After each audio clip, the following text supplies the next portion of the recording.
নমস্কার সম্মানীয় দর্শকবৃন্দ, এই মুহূর্তের সবচেয়ে বড় খবর, কেন্দ্র সরকারের নতুন এই প্রকল্পে আবেদন করলে আপনারা প্রতি মাসে 3,000 টাকা করে ব্যাঙ্ক অ্যাকাউন্টে পেয়ে যাবেন।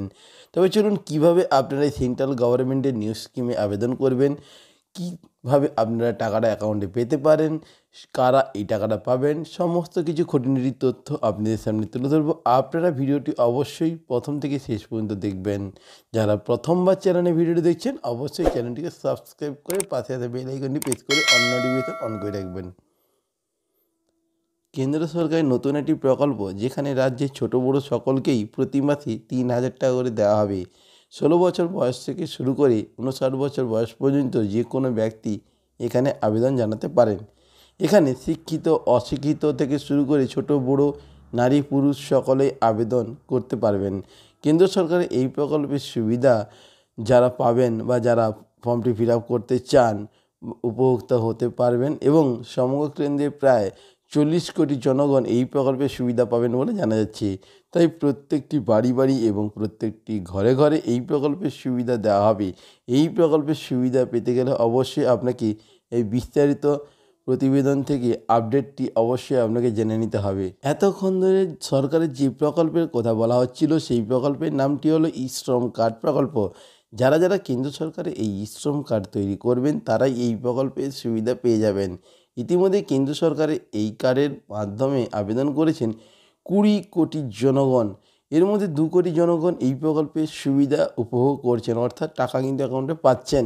এবং জানানো হয়েছে এই প্রকল্পের সুবিধা উপভোক্তারা পাবেন প্রায় 40 কোটি জনগণ, অর্থাৎ বুঝতেই পারছেন এখানে সমস্ত পরিবার কিন্তু এই প্রকল্পের সুবিধা কিন্তু পাবেন এবং তাদের অ্যাকাউন্টে টাকাটা দেওয়া হবে।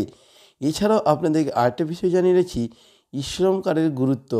আধার কার্ড যেমন সমগ্র ভারতবর্ষের একটি পরিচয়পত্র, আধার কার্ড সারা ভারতে যেমন ব্যাংক বা পোস্ট অফিসের কোনো পরিষেবা পাওয়া যায় না, ঠিক তেমনি ই-শ্রম কার্ড কেন্দ্র সরকারের অসংগঠিত ক্ষেত্রে আর কাজের সুবিধা পাওয়া যাবে না।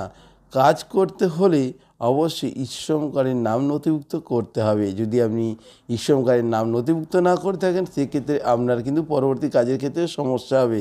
তাই অবশ্যই আপনাকে ই-শ্রম কার্ডটি করতে হবে।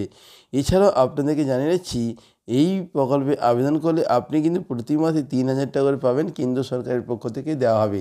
তাই বন্ধুরা, এখনও যারা ই-শ্রম কার্ডে আবেদন করেনি, ই-শ্রম কার্ড আপনাকে অলরেডি অনলাইন পোর্টালে আপনাকে ফর্মটি ফিল আপ করতে হবে। আপনার নিকটবর্তী সাইবার ক্যাফে তথ্য মিত্র কেন্দ্র গিয়ে আপনি ফর্মটি ফিল আপ করে নেবেন। ফিল আপ করলে আপনি কিন্তু অটোমেটিকলি প্রতি মাসে 3,000 টাকা পাবেন।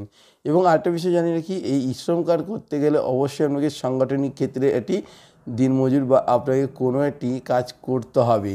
আপনি যদি কোনো কোম্পানি থেকে শুরু করে A to Z যে কাজগুলো আছে সেই কাজের মধ্যে যে কোনো একটি কাজ যদি আপনি করে থাকেন তাহলেই কিন্তু আপনি এই প্রকল্পের সুবিধাগুলো পেয়ে যাবেন। তো বন্ধুরা, এই ছিল আজকে ভিডিওর লেটেস্ট আপডেট। ভিডিওটি ভালো লাগলে লাইক করে দেবেন এবং আপনার বন্ধুবান্ধবকে ভিডিওটি বেশি বেশি করে শেয়ার করে দেবেন। আপনারা প্রত্যেকে ভালো থাকবেন। ধন্যবাদ।